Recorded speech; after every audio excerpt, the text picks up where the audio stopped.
Have you ever wondered what you would do if the very place that should have been your safe haven became a prison? Imagine being a young woman, barefoot and terrified, fleeing across the wide-open prairie not because of strangers, but from the hands of your own family. What kind of courage does it take to run with nothing but the clothes on your back? No clear path ahead, only the desperate hope that somewhere, somehow, freedom waits. Now picture this on that lonely stretch of land. A choice appears. Do you keep running until exhaustion swallows you whole? Or do you dare to trust the stranger on horseback? A cowboy whose steady gaze promises safety, but whose world is as unknown as the wild frontier itself. If it were you, would you have had the strength to run? Would you have believed in love, even when life had only shown you cruelty tonight? We'll step into a story born from fear, but blossomed into love, a journey of resilience, redemption, and the kind of devotion that can only be forged on the rugged edges of the American frontier. If this story touches your heart, don't forget to like, share, and subscribe so you never miss another tale of love and courage. The crack of gunfire rolled across the plains as Clara Bennett's bare feet slapped against the hardened earth. Her lungs burned, each breath sharp and uneven, but she dared not slow. At just 19, she had finally summoned the courage to break free from the prison her father's farm had become. Freedom, however, carved its price in blood. Cuts on her soles left crimson streaks in the dust of the New Mexico territory as she stumbled through the tall grass, her tattered dress snagging on thorns. The year was 1875, and the frontier was no place of mercy for a girl running alone. Her golden hair streamed behind her like a flag, catching the rising sun. When she risked a glance over her shoulder, she saw the shapes of her father and brothers driving their horses hard across the prairie. They were closing in, and she knew too well what awaited her if they caught her the cellar's darkness. Hunger as punishment, or worse. There she is. Ezekiel Bennett's voice thundered over the open land. Bring her back. Choking back a sob, Clara pressed harder, cresting a low rise, her vision blurred from tears and exhaustion. She had slipped away before dawn, but her head start was already slipping away. The pounding of hooves reached her ears again, but this time from another direction. Panic surged. Was it another ally of her father, ready to drag her home miss this way? A steady baritone called. From the shadows of the cottonwoods, a tall rider urged his chestnut stallion forward, the brim of his hat casting his face in shadow. He steered the animal alongside her, stretching down a hand. "Take it," he urged, his blue eyes fierce beneath the brim. Clara faltered only an instant before the sound of her father's horses decided the matter. She grasped his hand, feeling his grip tighten like iron. In one swift motion, he lifted her off the ground and swung her onto the saddle before him. "Hold fast," he commanded, an arm circling her waist as he spurred his horse into a wild gallop. The land blurred beneath them.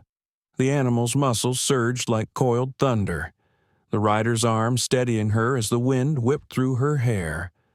Clara dared to look back. Her father and brothers thundered after them. "They're still on us," she cried. "Don't fret," the cowboy said near her ear. "Silver Star's the quickest horse in 3 counties."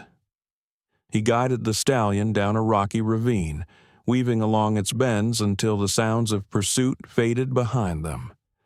Clara dared to breathe as the open plain returned around them. "I'm Caleb Hayes," the stranger said at last, his voice calm despite the chase. "And who might you be, Clara?" she whispered over the rush of hooves. "Clara Bennett." Well, Miss Bennett, seems you've got a storm at your back, Caleb said, his tone softening. Those men, they're kin of yours. She nodded, shame weighing heavy. My father and brothers. Please, don't take me back. I'd rather die. Something in her plea must have reached him, for his arm tightened protectively around her. No need to worry. I don't make a habit of returning folks to the ones they're running from, but we best keep moving. Your feet are torn to pieces, and we need distance before nightfall. Through the long morning, they rode hidden trails and crossed streams to hide their tracks. Clara could feel the steady beat of his heart against her back, a strange comfort from a man she had only just met.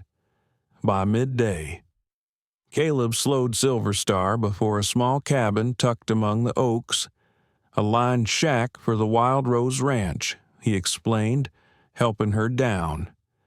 I work there as a hand. This'll do for the night. The moment her battered feet touched the earth, pain seared through her. Caleb noticed at once. Don't push it, he said, and without waiting for protest, he swept her into his arms and carried her inside. The cabin was sparse a stove, a table, a single cot, but it was shelter. He settled her onto a chair. Stay put. I'll see to Silver Star, then we'll tend to those feet of yours. Left alone. Clara's thoughts spun. She had escaped her father's cruelty. But at what cost? She had nothing but the clothes on her back and had placed her fate in the hands of a stranger. A handsome stranger, but still unknown. When Caleb returned, he carried a bucket from the creek and began kindling a fire. Kneeling before her with surprising gentleness, he dipped a cloth into the water. Let's get these wounds cleaned, he said. His hands were rough from work, but his touch as he lifted her foot was unexpectedly tender. Clara found herself studying him, wondering what kind of man fate had sent riding into her path at the very moment she had needed saving. Caleb Hayes looked to be in his mid-20s, his skin darkened by the sun, his black hair curling slightly where it brushed the back of his neck. His hands were hardened from long days of ranch work, yet when he touched Clara's injured feet, his care was as gentle as a doctor's. She winced as he drew a thorn from her heel, but his steady presence eased the pain. How did you come to be riding there just when I needed it most? She asked, her voice tight with suspicion and gratitude mingled together. Caleb's expression sobered. I was out checking the fence lines for the Wild Rose Ranch, he explained. Then I heard shouting echoing across the prairie. Sounded like trouble. So I rode toward it. Turns out I was right. He lifted his gaze to meet hers, the blue of his eyes catching the lamplight as if they carried a piece of the desert sky. Now, maybe you can tell me why you were tearing across open country barefoot with those men behind you. Clara's hands twisted nervously in her lap. She stared down, struggling to find the words. Finally, her voice broke free, raw and unsteady. My mother passed 3 years ago.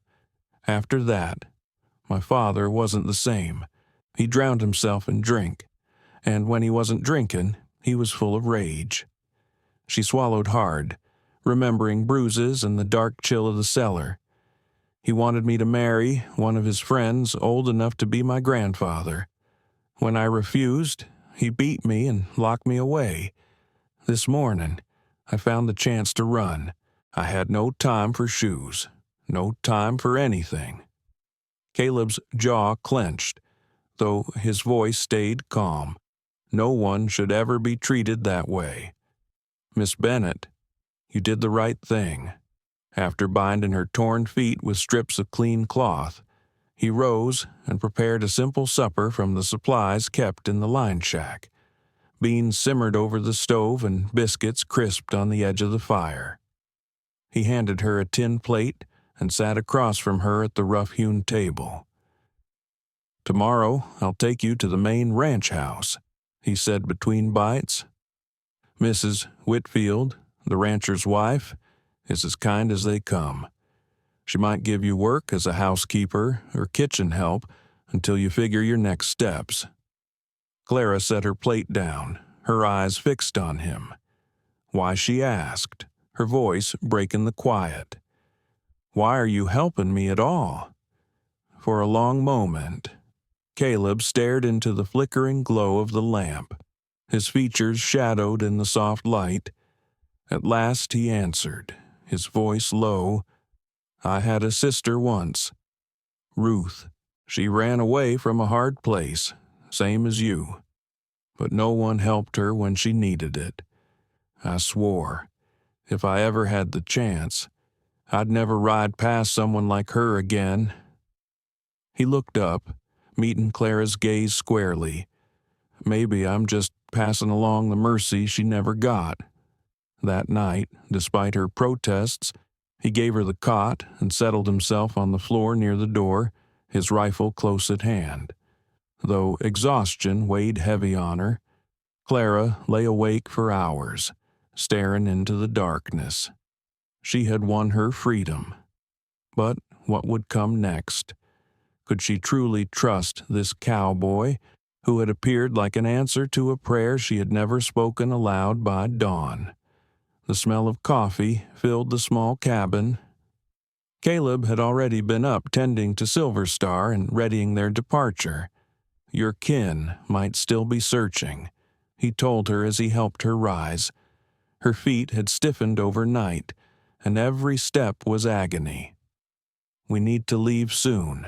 From scraps of leather and strips of cloth, he fashioned makeshift shoes for her.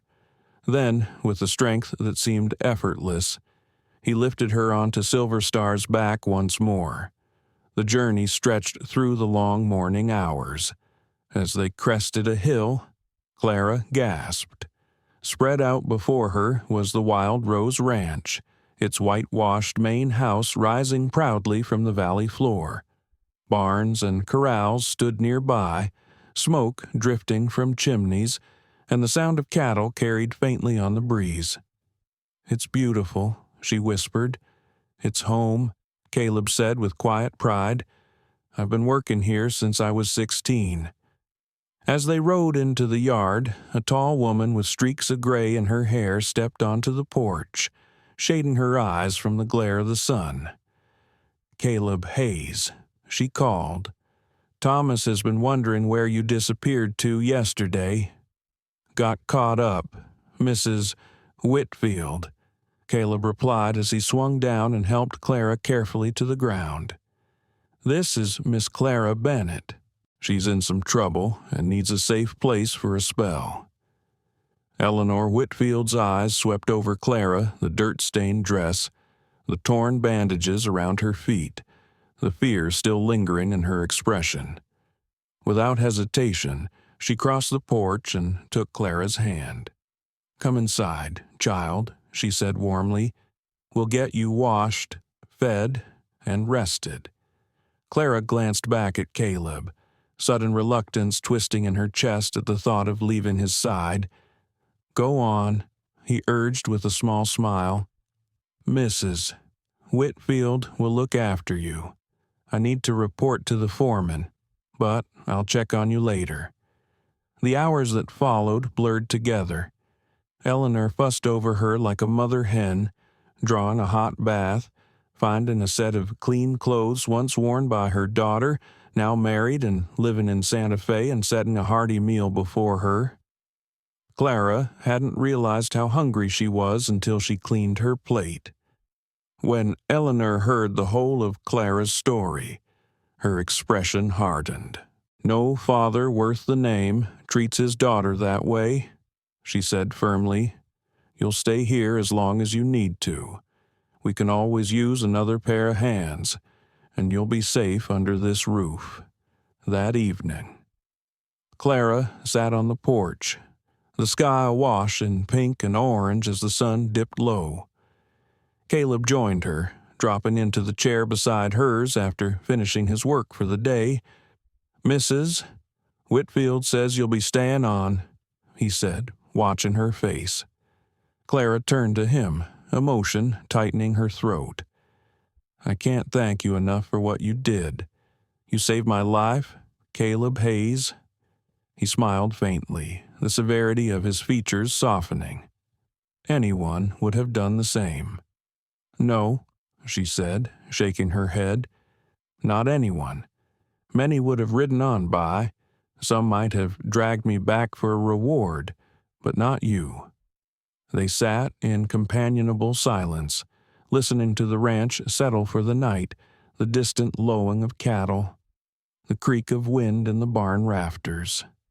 Finally, Clara spoke, her voice hushed. "Do you think my father will come looking for me here?"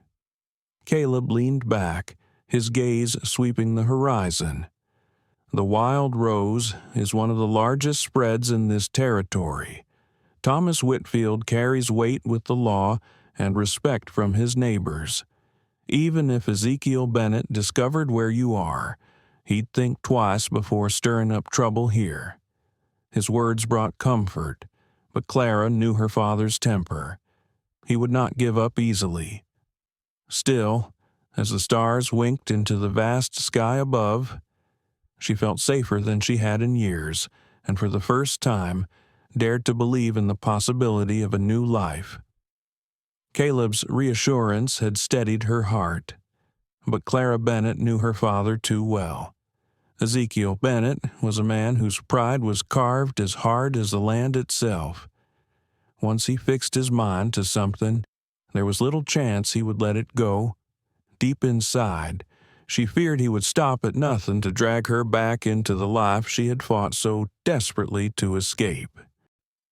The following morning, Eleanor Whitfield took Clara by the arm and began showing her around the main house of the Wild Rose Ranch. Eleanor explained the tasks of a housekeeper tending to the laundry, helping in the kitchen, and keeping the place tidy. Compared to the back-breaking labor her father had forced upon her, the work seemed almost merciful. There was structure, yes, but also respect. No one barked orders with cruelty. No one raised a hand in anger, for the first time in years. Clara felt her body begin to loosen, as though she had stepped out of a storm into sunlight. Days slipped into weeks. Her feet healed, the raw cuts fading to thin scars, and with wholesome meals and safe rest, the haunted look in her eyes began to disappear. She moved through the house with growing confidence, welcomed not as a burden but as someone useful, someone valued. Caleb came often to the main house, checking in with the foreman or tending to matters Eleanor requested, and every time Clara caught sight of him, her chest tightened with a warmth she had never known. She found herself waiting for the sound of Silver Star's hooves or the creak of the porch boards when he came near. 2 weeks after she first arrived, Clara was out in the yard, pinning sheets to the clothesline. The breeze tugged at her skirt, and the scent of sun-dried cotton filled the air. That was when she heard it, the unmistakable rhythm of horses approaching. She looked up, and her heart nearly stopped. 3 riders were coming up the long drive. Even from a distance she knew them her father and brothers. The sheet slipped from her hands as terror surged. She turned and fled into the house, bursting into the kitchen where Eleanor was rolling dough for lunch. "They're here." Clara gasped, pale and trembling. "My father and my brothers, they've found me." Eleanor wiped her hands on her apron, her face hardening with resolve. "Stay inside, child. I will speak to them." But Clara could not stay hidden. Fear rose, but with it came a stubborn fire she had never felt before. She had already escaped once. She would not be dragged back like a broken animal. She followed Eleanor onto the porch, standing slightly behind her as the riders drew near. Ezekiel Bennett swung down from his horse, his heavy boots striking the ground. His beard was thick, his face weathered by years of hard living and drink, and his eyes burned with a mean fire. "There you are, girl," he growled. "You've caused me enough shame. Gather your things and come home where you belong." "She is not going anywhere with you, Mr. Bennett," Eleanor said firmly, her stance unyielding. "This is family business, madam." Ezekiel snapped, "Step aside."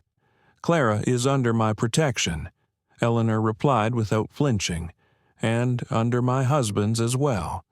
Perhaps you would like to discuss it with him when he returns from town." Levi and Samuel shifted uneasily in their saddles. They had expected a frightened girl, not a household standing in defiance. "You've no right to keep my daughter," Ezekiel barked. "She is mine until she's married. The law is on my side." A calm but steady voice rose behind him. "The law does not look kindly on men who beat their daughters and lock them in cellars."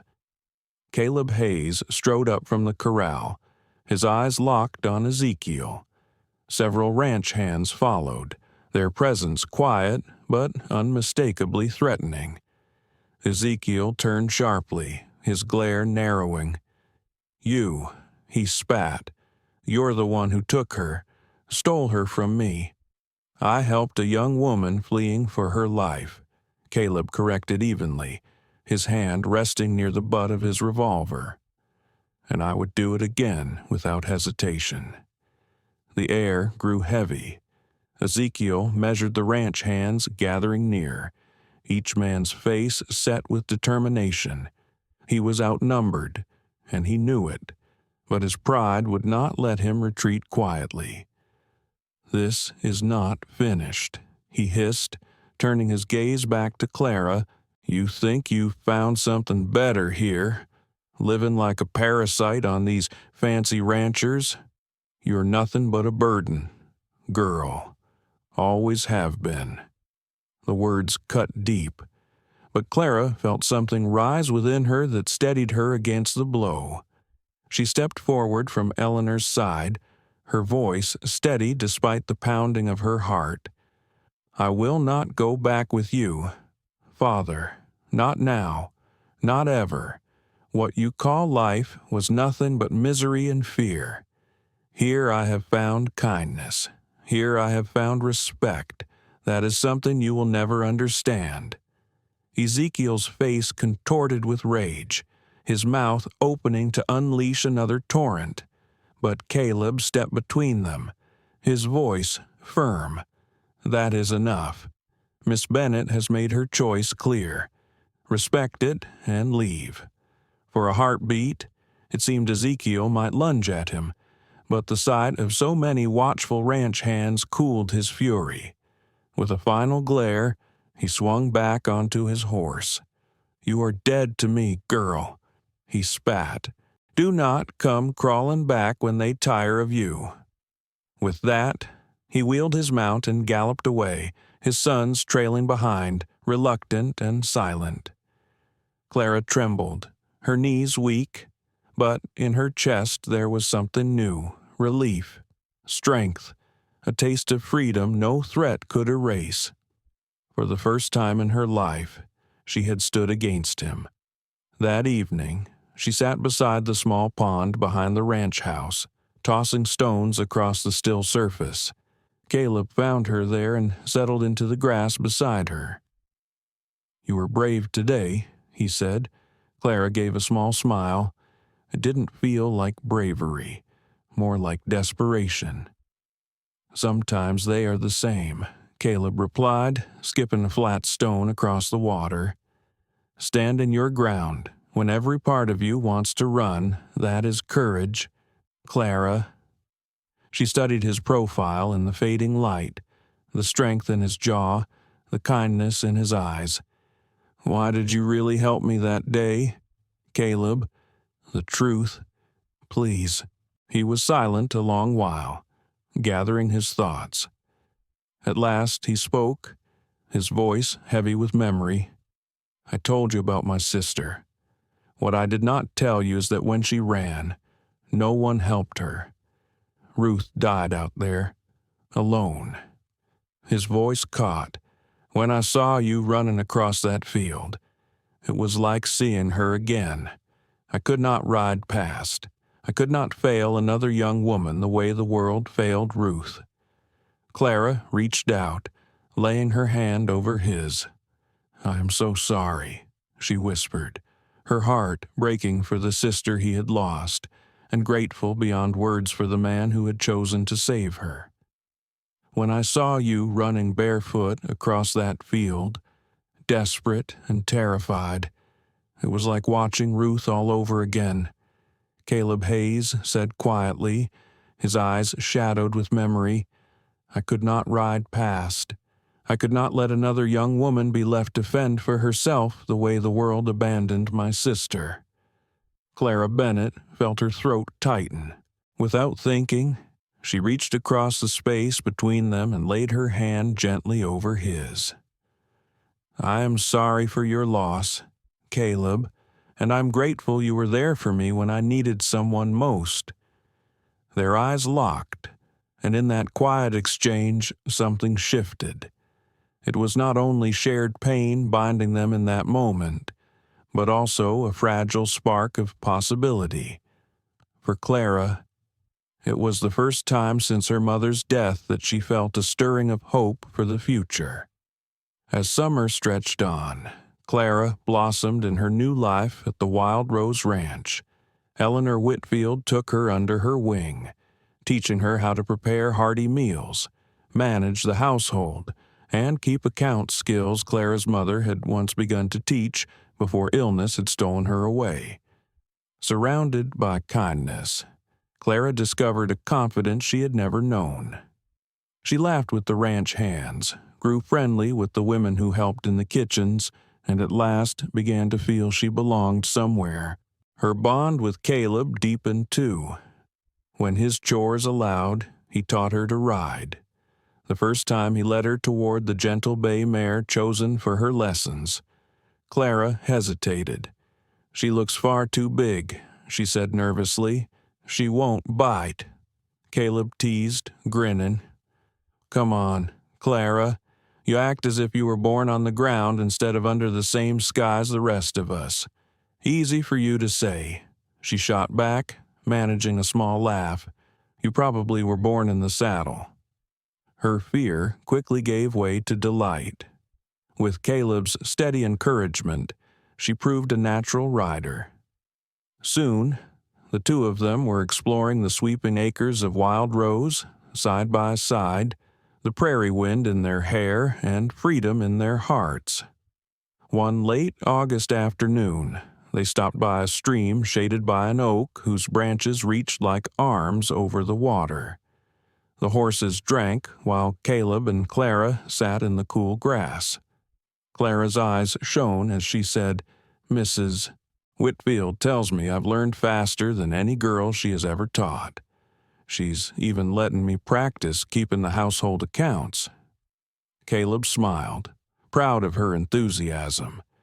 "You've come a long way from the frightened girl I found on the prairie, and I have you to thank for that," Clara said softly. "Had you not come along, but I did," Caleb interrupted gently. He looked at her with quiet intensity. "And look at you now, strong, capable, beautiful." The word lingered between them, charged with meaning. Clara felt her cheeks flush under his gaze. "Caleb," she whispered. He raised a hand as if to stop himself. "I know it is too soon. You've been through so much. I don't want you to feel hurried or pressed." Clara lifted her hand to his cheek, silencing him with a tender touch. "What if I don't want to wait? What if I already know what is in my heart?" The look in his eyes stole her breath. Hope, longing, and something deeper, something steady and sure shone there, slowly, giving her every chance to retreat. He leaned closer and brushed his lips against hers. It was Clara's first kiss. Warmth spread through her like sunlight breaking across the plains. Her heart fluttered, her body trembled, and she yearned for more. When they drew apart, both were breathless. "I have wanted to do that since the moment I found you," Caleb confessed, his voice low and husky. Clara gave a soft laugh. "Even when I was bruised, bloodied, and running for my life even then," he said with conviction, tucking a loose strand of her golden hair behind her ear. "There was something about you, Clara Bennett, a spirit that nothing could break."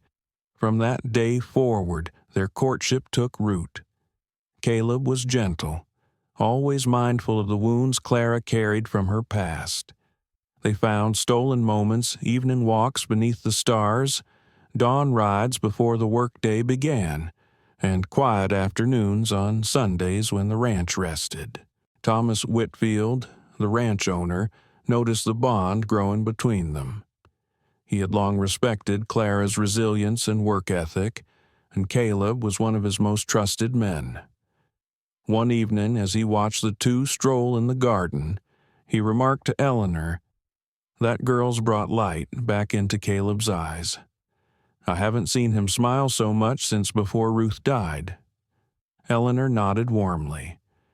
They are good for each other. Both have endured hardship, but together they seem to have found joy. By October, the leaves had turned, and a chill rode the morning air. Caleb approached Thomas one evening with quiet determination. "Sir, I would like to build a house on that stretch of land by the East Creek you mentioned, a place of my own." Thomas studied him for a moment, then asked knowingly, "This have something to do with Miss Bennett?" A faint blush colored Caleb's tanned cheeks. "I intend to ask her to marry me, but first I want to offer her a home." Thomas clapped him on the shoulder. "The land is yours. You have earned it, and for what it is worth, I think Miss Bennett would say yes, even if you had nothing but a tent to offer." With the rancher's blessing, Caleb threw himself into the project. In his spare hours, he labored over the foundation and walls, and the other hands gladly lent their strength. Clara noticed his frequent absences and the secretive smiles exchanged between the men. But whenever she asked, Caleb only chuckled and changed the subject. By late November, as Thanksgiving neared, the house stood finished, modest but solid, with 2 bedrooms, a stone fireplace, and a wide porch that wrapped around the front and side, set on a gentle rise above the creek. The place looked out over cottonwoods that would shade it in summer and shield it in winter. On a crisp afternoon, with the air sharp and the sky pale blue, Caleb saddled Silver Star and invited Clara to ride with him. "Some strays have been reported near the eastern boundary," he said with an easy smile. "Come, keep me company." Clara agreed, unaware that the ride would lead not to strays, but to the beginning of the next chapter in her life. The air was cool and crisp, and Silver Star's steady gait carried her alongside the chestnut gelding Caleb rode. As they traveled farther east, Clara realized they were moving toward a stretch of land she had never seen before. When they crested a gentle rise, she drew in a sharp breath. Below them, nestled against a line of cottonwoods, stood a small but well-built cabin. Smoke curled lazily from its chimney, rising into the clear sky. "Caleb," she whispered, "whose cabin is that I never knew anyone lived out here?" He pulled his horse to a stop and studied her face with an unreadable expression. "No one does," he answered softly. "At least, not yet." Her brow furrowed with confusion as he swung down from the saddle and came to her side. Offering his hand, He helped her dismount, then laced his fingers through hers. Together, they walked down the slope toward the little house. "Why are we here?" she asked at last, her voice low. Caleb paused at the small gate of a whitewashed picket fence. "This is what I've been working on these last months," he said. "Mr. Whitfield granted me this parcel of land in thanks for my years of service. And the house I built it with my own hands, with help from the other men." Clara's eyes widened as realization dawned. "You built this, but why didn't you tell me? Because it was meant to be a surprise," Caleb admitted, looking uncharacteristically nervous. He reached into his pocket, and when his hand emerged, he held a small gold ring, simple but shining. His voice grew husky. "Clara Bennett, when I found you running across that prairie 6 months ago, I never imagined how much you would change my life. You've given me light where there was only grief, laughter where there was only silence. I cannot picture a future without you. Will you marry me? Will you make this cabin our home?" Tears blurred Clara's vision as she gazed at the ring, then at the man holding it. This cowboy had rescued her body and healed her spirit. Her lips trembled as she whispered, "Yes, yes. Caleb Hayes, I will marry you." His face broke into a grin of pure joy. He slipped the ring onto her finger, then pulled her into his arms for a kiss that sealed not just their promise, but a lifetime to come. "Come on," he said at last, still smiling. "Let me show you our home." Inside, Clara found rooms lovingly prepared. Furniture Caleb had built stood sturdy and strong. A quilt, stitched by Eleanor Whitfield, lay across the bed. The kitchen, though simple, was equipped with everything she would need to make it their own. "It isn't much," Caleb said, suddenly uncertain. Clara turned toward him, her eyes shining. "It is perfect. The most beautiful home I've ever seen because it was built with love." 2 weeks later, they were wed in a modest ceremony at the ranch. Eleanor helped Clara sew a gown of ivory muslin, plain yet elegant, and lent her a lace veil once worn by her own daughter.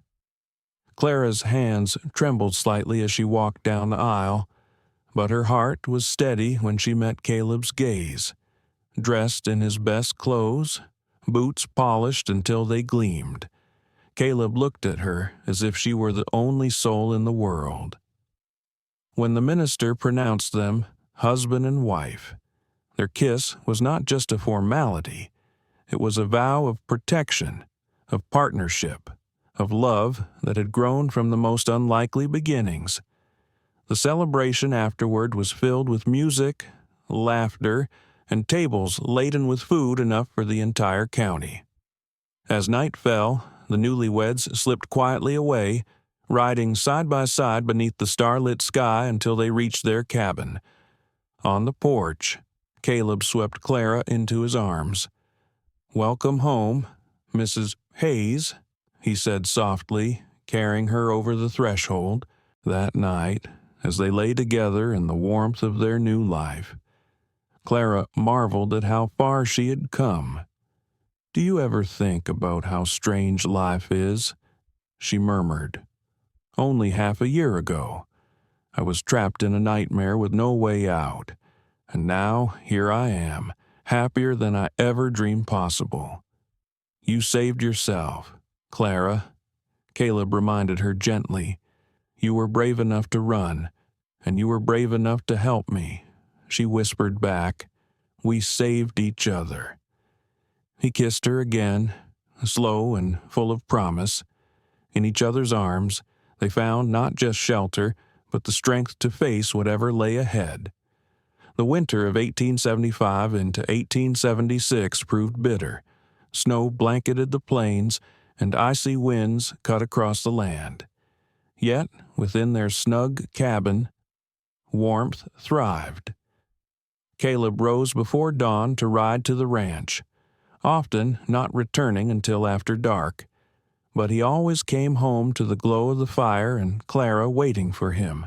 She managed the cabin and continued to assist Eleanor when needed. Her skills in cooking and keeping house growing day by day. By February, the storms finally eased. One mild afternoon, while Clara prepared stew in their small kitchen, she heard the sound of horses outside. Caleb, who had returned unusually early, stepped onto the porch. His hand drifted instinctively toward the pistol on his hip as two riders approached, their silhouettes stark against the pale winter sky. The visitors slowed their mounts near the cabin gate, their faces hidden in shadow. Clara felt her heart lurch in her chest. In that moment, she knew their quiet life was about to be tested. As the two riders came closer, Clara stepped onto the porch beside her husband. The blood drained from her face when she recognized them. "It's Levi and Samuel," she whispered, her voice tight.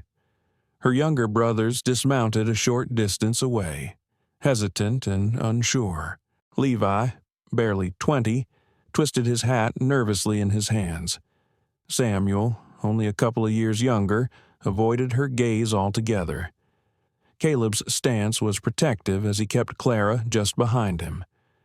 "What brings you here?" he called out evenly. Levi cleared his throat, his tone uneasy. "We came to see Clara, just to be sure she's all right." Clara's heart wavered. Her brothers had never been cruel in the way Ezekiel had been, but neither had they ever defended her. They had followed their father's commands out of fear or weakness. Still, seeing them now stirred something in her. "I'm fine," she answered coolly. "Better than fine, actually." The two exchanged a quick glance before Samuel spoke up. "Pa's gone. Pneumonia took him last month." The word struck Clara harder than she expected. Though Ezekiel Bennett had been the source of much of her suffering, he was still her father, and the news marked the closing of a painful chapter. Caleb's hand found her shoulder, steady and grounding. "I'm sorry," Clara said quietly, not sure what else she could offer. "There's more," Levi added, his voice faltering. "The farm? It's ours now.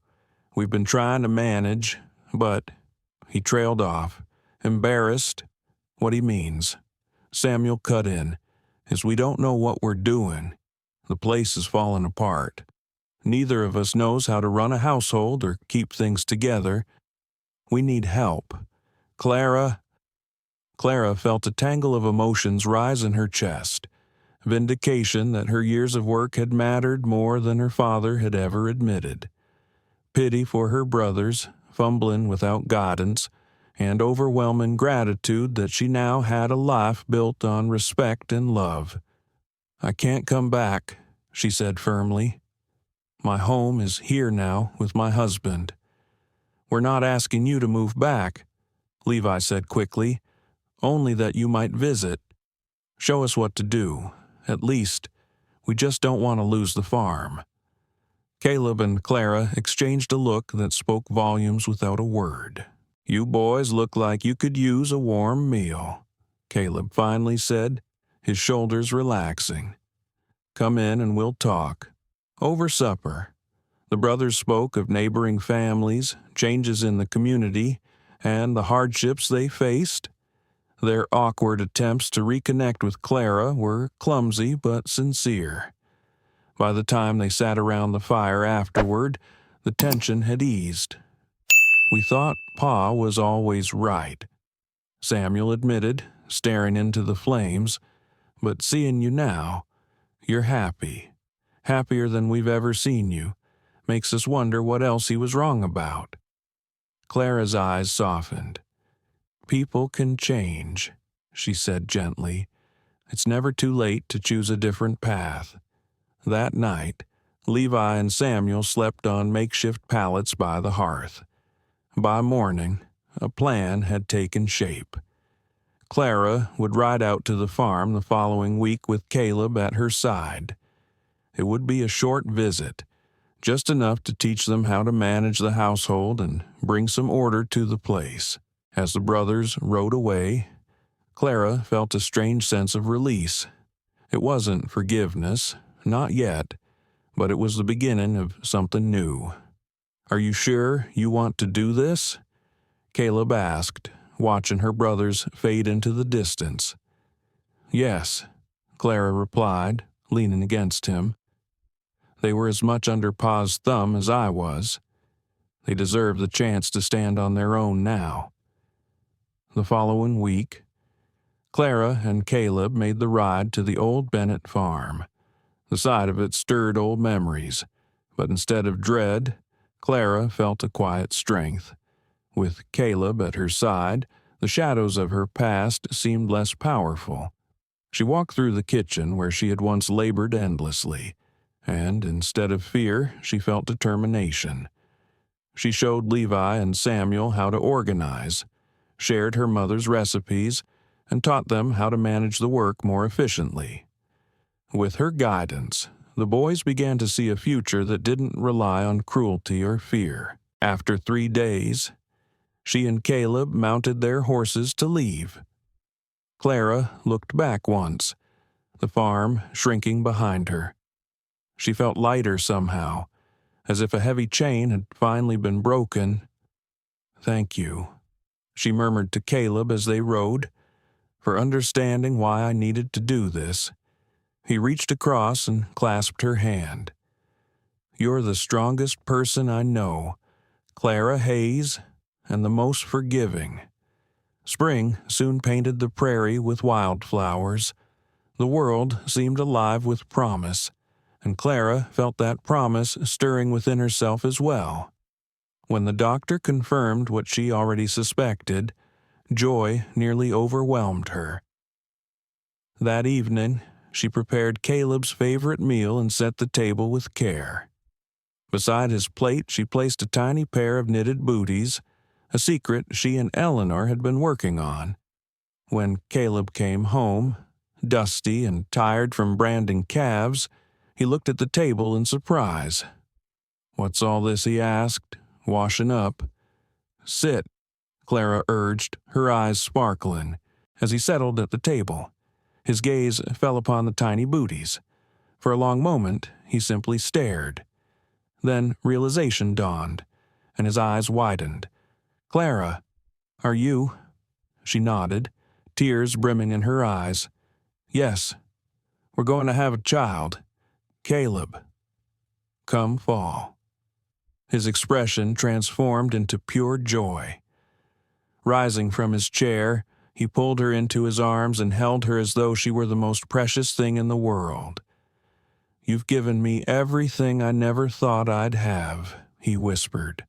And in that moment, as the fire crackled warmly in their cabin, Clara knew their love had not only healed old wounds, it was now given life to a brand new beginning. "A baby," Caleb whispered into Clara's hair, his voice trembling with awe. "Our baby." That night, as the wind howled outside their small cabin, his hand rested protectively over Clara's still flat stomach. His touch was steady, reverent, as though he were cradling a fragile promise. "I swear to you both," he murmured, "you'll never know the fear or cruelty we grew up with. Our child will only know love." Clara placed her hand over his, her heart swelling with trust. "That's why I love you," she whispered, and she believed it with everything in her. The months that followed were filled with anticipation. Caleb threw himself into building a nursery, working by lantern light after long days at Wild Rose Ranch. Neighbors and ranch families surrounded them with kindness. The wives of the ranch hands organized a surprise gathering, presenting Clara with baby clothes stitched by hand, tiny bonnets, and blankets soft enough to make her cry with gratitude.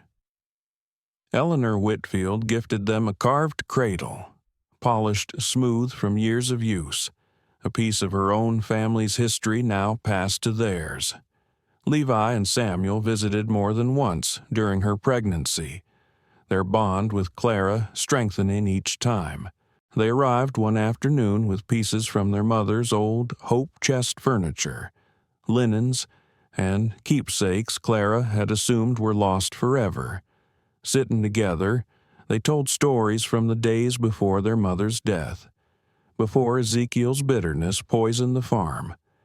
The memories were bittersweet, but healing too. As Clara's belly grew, Caleb's protectiveness deepened. He arranged for Mary Collins, the young wife of a ranch hand, to stay with Clara whenever he had to be away, ensuring she was never alone. "You're fussing too much," Clara teased him one evening as he insisted on washing dishes while she rested. "Not fussing," he said, flashing that stubborn smile of his. "You're not just anyone.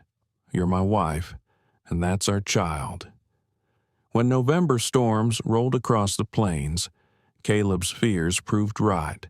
One night, as icy rain lashed against the windows, Clara's labor began.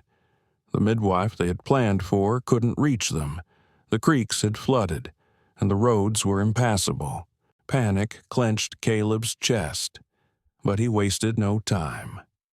He saddled Silver Star and rode hard through the storm, returning with Eleanor Whitfield and Mary Collins. Eleanor, calm and commanding, had helped deliver countless babies, and she wasted no words when she barred Caleb from the room.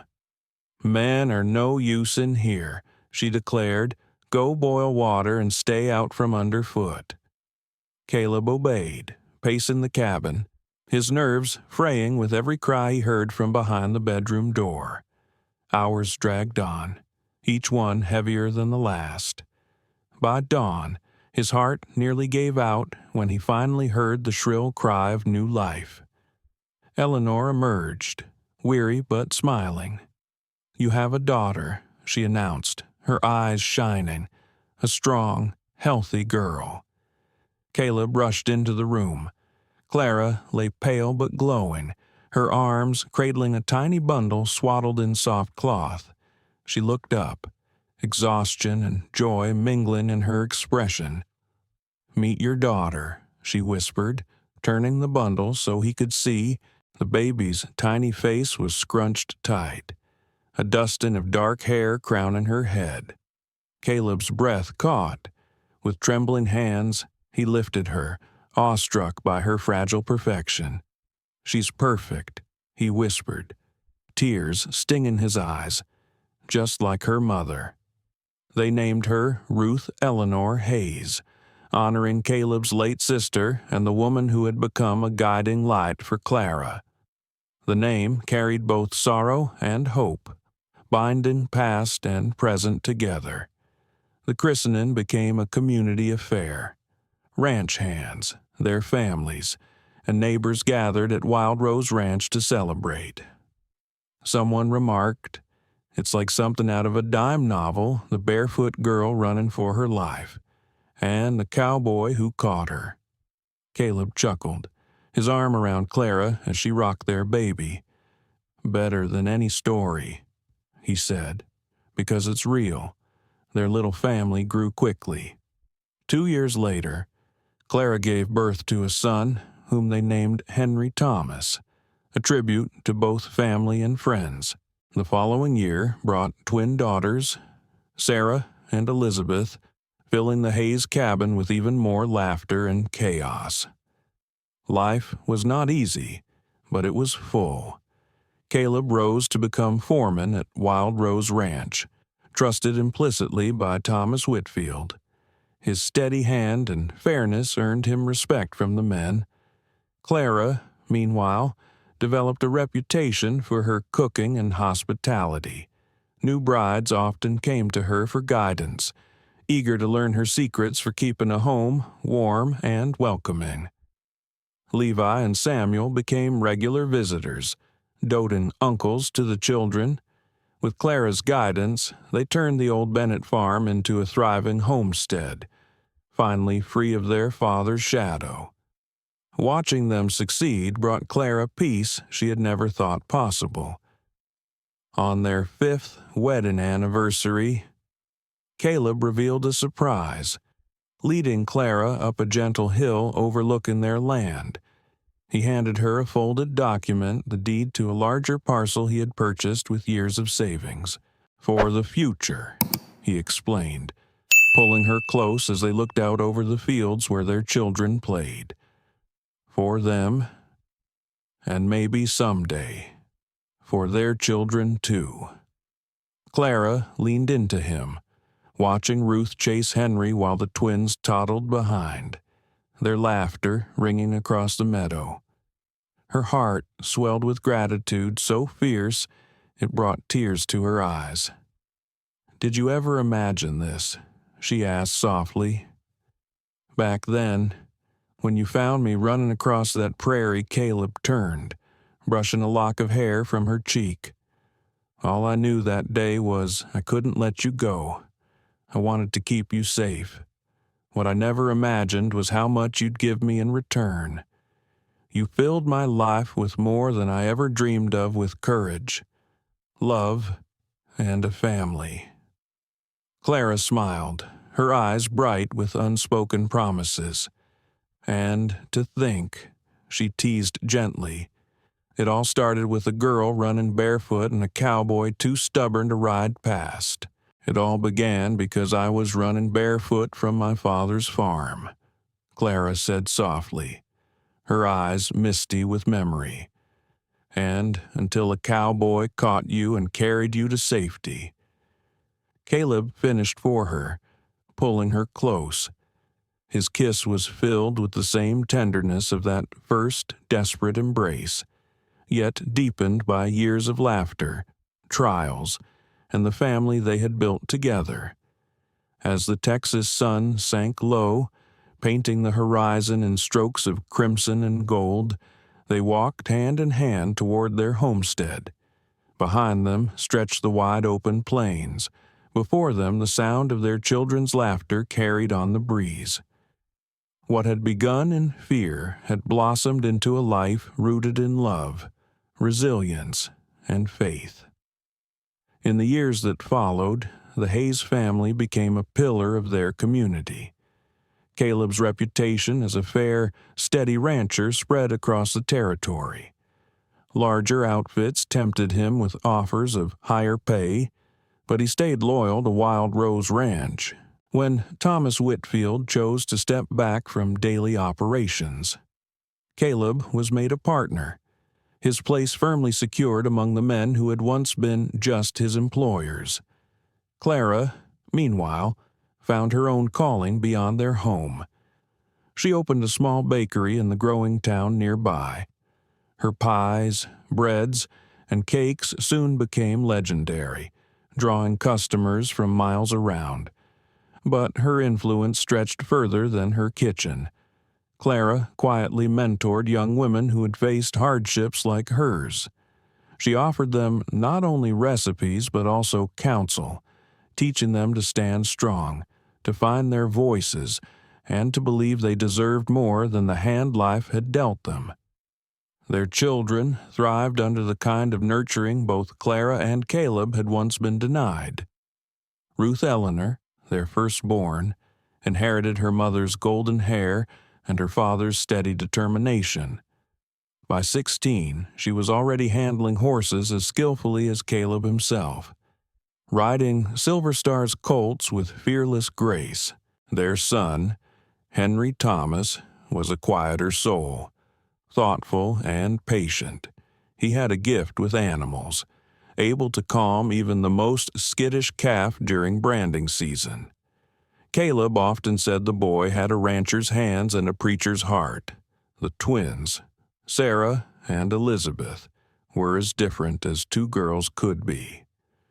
Sarah loved books, always with her nose buried in a volume borrowed from the town schoolhouse.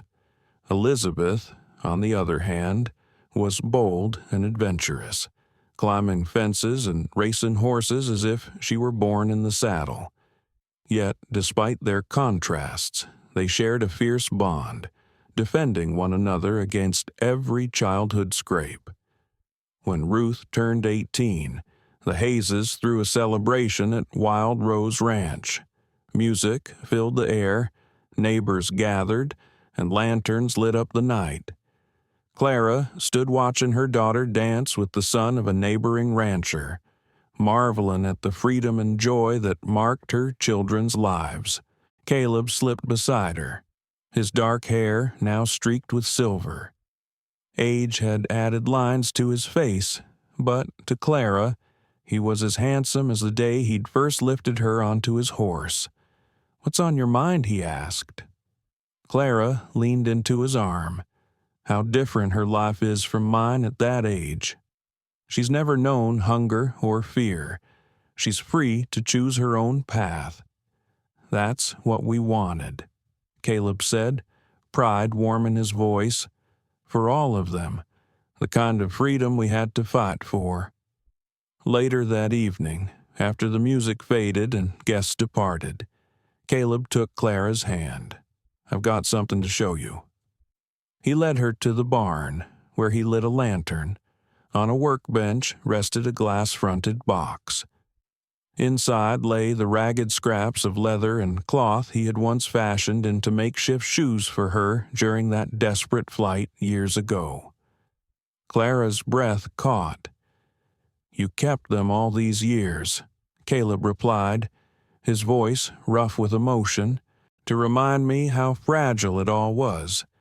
How easily I might have missed you if I hadn't been on that fence line that morning." Tears filled Clara's eyes. She touched the glass, remembering the raw pain in her feet, the fear in her chest, and then the moment of salvation when Caleb had lifted her up. "For a long time I thought it was chance," she whispered, "but now I believe it was more than that. Call it fate, call it God's hand. But I think we were meant to find each other." Caleb wrapped her in his arms, his touch still as tender as it had been in their youth. "I believe that, too," he murmured, "and I thank God every day you came running into my life." They walked back to the house beneath a vast Texas sky scattered with stars. Clara thought of her journey from a terrified girl fleeing her father's cruelty to a woman surrounded by love and belonging. Caleb, too, had found his home in her, the missing piece he hadn't known his soul longed for. Together they had built a legacy, not of wealth or grandeur, but of something far more enduring love that grew stronger with every storm weathered, every hardship faced, every joy shared. On the porch, Caleb paused, drawing her into one last embrace. "I love you, Clara Hayes," he said softly. "More than yesterday, less than tomorrow." "And I love you," she answered, her voice steady with the truth of 20 years of marriage. "My cowboy, my rescuer, my heart."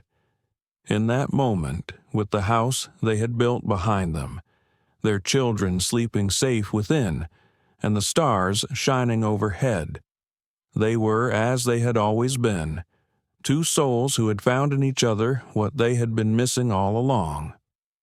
The barefoot girl who once fled into the prairie had discovered not only refuge, but a love that would endure across a lifetime. And the cowboy who caught her that desperate morning had gained the family and the home he had always dreamed of. It had begun with fear. It endured through courage, and it blossomed into a love story that would be remembered long after the Texas winds carried their laughter across the open land. This story reminds us that love often grows from the unlikeliest beginnings. Clara's desperate flight from her father's cruelty became the very path that led her into Caleb's arms. And together they built not only a family, but a legacy of compassion and strength. For those of us who have lived long enough to carry both scars and wisdom, It is a gentle reminder the past may shape us, but it does not have to define our future. The heart of the lesson is choice. Clara chose to run. Caleb chose to protect. And together they chose to forgive and build rather than remain prisoners of pain. Even as years passed, they taught their children a life free of fear, full of hope, and rooted in kindness, something they themselves had once been denied. For us, whether we are 60 or 80, it is never too late to choose differently. We can still walk toward healing, toward reconciliation, toward a love that endures.